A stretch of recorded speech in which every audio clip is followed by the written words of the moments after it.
My research is about science and indigenous knowledge, and how science and indigenous knowledge has a gap and has some obstacles between them.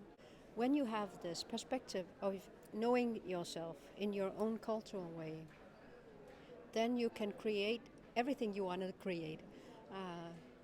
In between science too. And when you have your culture with you and who you are with you, you can always have and give what science needs to.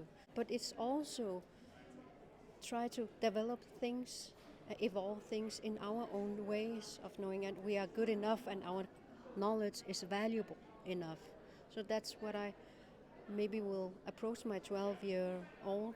She's wise enough to know and feel that she is valuable and her knowledge is valuable, but she needs the fundamental from the elders. So we need each other, everything, also from the nature and also from everything that between us, intangibles. I think that will create some kind of understanding for our nature, the sustainability. That's something that is very rooted in our culture. Sustainable living is to respect nature, to respect us between each other.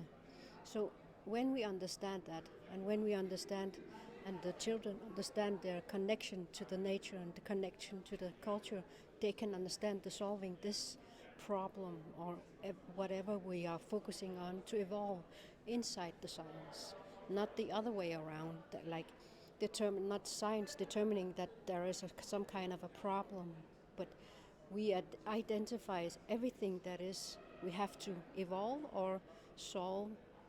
And I really think that is a big approach to do with children. I don't think it is very hard to understand for children. It is very understandable when you have yourself with you and when you respect yourself and your knowledge and the value that your knowledge can give to society and science, then you know how to solve things and collaborate and cooperate in that way.